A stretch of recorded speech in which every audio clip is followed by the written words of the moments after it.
जय श्री कृष्ण मित्रों, आपका स्वागत है सत्संग सागर के इस खास एपिसोड में, जहां हम महाभारत की एक ऐसी गाथा सुनाने जा रहे हैं जो साहस, तपस्या और आत्म अनुशासन का प्रतीक है।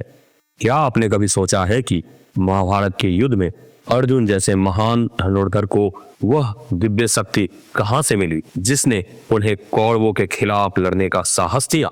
क्या अर्जुन का साहस और आत्म अनुशासन उन्हें वह दिव्य शस्त्र दिला पाए जिनकी उन्हें आवश्यकता थी? यह केवल एक योद्धा की यात्रा नहीं, बल्कि हर उस व्यक्ति के लिए प्रेरणा है जो अपने जीवन के लक्ष्यों को पाने के लिए कठिनाइयों का सामना करता है। तो चलिए जानते हैं अर्जुन की दिव्य शस्त्रों की खोज की पूरी कहानी। आप देख रहे हैं सत्संग सागर। यहाँ हम आपके लिए लाते हैं अद्भुत हिंदू कहानियां और धर्म ग्रंथों के रहस्य। अगर आपने अभी तक हमारे चैनल को सब्सक्राइब नहीं किया है तो अभी सब्सक्राइब करें और बेल आइकन को दबाएं ताकि आप हमारी हर नई वीडियो की जानकारी पा सकें। महाभारत का परिदृश्य, अर्जुन की जिम्मेदारी। महाभारत के युद्ध की शुरुआत से पहले पांडवों को एक बात स्पष्ट थी। कौरवों की विशाल सेना, जिसमें भीष्म पितामह, द्रोणाचार्य और कर्ण जैसे योद्धा थे, का मुकाबला करना आसान नहीं होगा। श्री कृष्ण ने अर्जुन को यह एहसास कराया कि इस युद्ध को जीतने के लिए केवल सामरिक कौशल और भौतिक शक्ति पर्याप्त नहीं होगी। उन्हें ऐसे दिव्य शस्त्रों की आवश्यकता थी जो केवल असाधारण तपस्या और देवताओं की कृपा से प्राप्त हो सकते थे। अर्जुन को यह जिम्मेदारी सौंपी गई क्योंकि वह पांडवों में सबसे योग्य और साहसी योद्धा था। लेकिन सवाल था, क्या अर्जुन अपने साहस और तपस्या से इन दिव्य शस्त्रों को प्राप्त कर पाएंगे? अर्जुन की तपस्या का आरंभ, हिमालय की ओर प्रस्थान। अर्जुन ने श्री कृष्ण और द्रोणाचार्य से आशीर्वाद लिया और हिमालय की ओर प्रस्थान किया।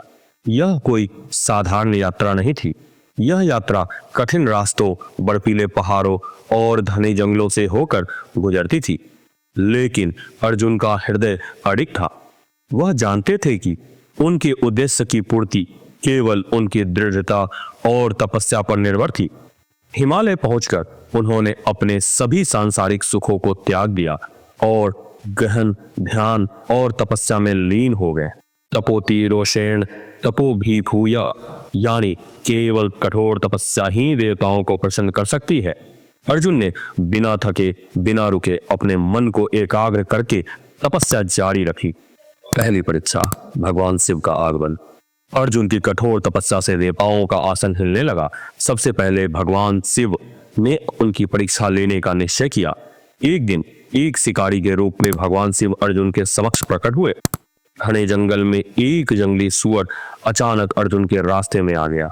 अर्जुन ने तुरंत अपना धनुष उठाया और एक तीर चलाया। उसी समय उस शिकारी ने भी अपना तीर चलाया। सूअर गिरा, लेकिन अर्जुन और शिकारी में बहस शुरू हो गई कि उसे मारने का श्रेय किसे मिलेगा। यह बहस जल्दी ही एक युद्ध में बदल गई। अर्जुन ने अपने संपूर्ण युद्ध कौशल का प्रदर्शन किया, लेकिन वह शिकारी की शक्ति के आगे टिक नहीं पाए।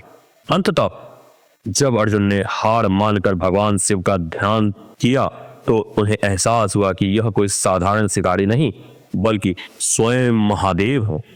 भगवान शिव ने अर्जुन की वीरता और समर्पण से प्रसन्न होकर उन्हें पाशुपतास्त्र प्रदान किया।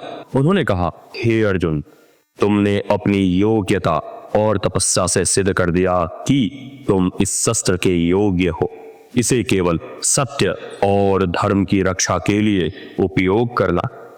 दिव्य शस्त्रों की प्राप्ति, देवताओं का आशीर्वाद। भगवान शिव से आशीर्वाद प्राप्त करने के बाद अर्जुन ने अपनी तपस्या जारी रखी। धीरे धीरे अन्य देवता भी उनसे प्रसन्न हुए। इंद्र, जो स्वयं अर्जुन के पिता थे, ने उन्हें वज्रास्त्र प्रदान किया। वरुण ने उन्हें वरुणास्त्र, यमराज ने कालदंड और कुबेर ने अंतरिक्ष आधारित शस्त्र भेंट किए। अर्जुन की इस यात्रा का प्रत्येक क्षण उनके आत्म अनुशासन और धैर्य की परीक्षा था। देवताओं ने न केवल उन्हें शस्त्र दिए, बल्कि यह भी सिखाया कि इन शस्त्रों का उपयोग केवल धर्म और सत्य की रक्षा के लिए करना चाहिए। यह अर्जुन की योग्यता, तपस्या और अनंत धैर्य का ही परिणाम था कि उन्होंने यह दिव्य शस्त्र प्राप्त किए। यह भी एक संकेत था कि जब मनुष्य अपने लक्ष्य के प्रति अडिग रहता है तो प्रकृति और ईश्वर स्वयं उसकी सहायता करते हैं। अर्जुन की यात्रा का गूढ़ अर्थ। मित्रों, अर्जुन की इस दिव्य शस्त्रों की खोज से हम कई महत्वपूर्ण शिक्षाएं ले सकते हैं। यह केवल एक योद्धा की कहानी नहीं, बल्कि एक ऐसे मार्ग की भी व्याख्या है जो आत्म अनुशासन, धैर्य और तपस्या पर आधारित है।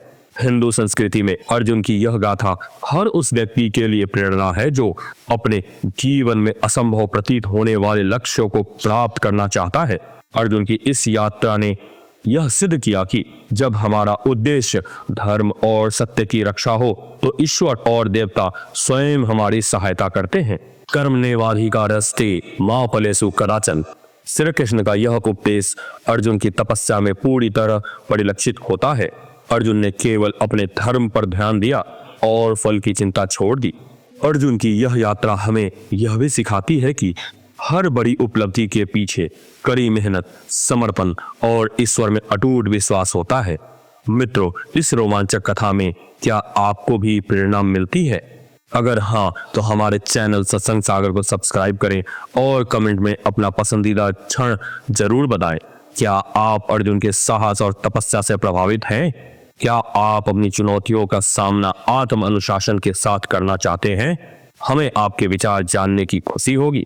अर्जुन की कथा से प्रेरणा लें। तो मित्रों, अर्जुन के दिव्य शस्त्रों की खोज हमें केवल एक योद्धा की गाथा नहीं, बल्कि आत्मा के उत्थान की यात्रा का संदेश देती है। यह कहानी हमें यह सिखाती है कि जब हम अपनी समस्याओं से परे जाकर कठिनाइयों का सामना करते हैं तो हम अपनी सच्ची शक्ति और क्षमता को पहचान सकते हैं। याद रखें, हर चुनौती हमें मजबूत बनाने के लिए आती है। अर्जुन की तरह यदि हम अपने लक्ष्य के प्रति समर्पित रहते हैं तो न केवल ईश्वर बल्कि पूरी प्रकृति हमारी सहायता करती है।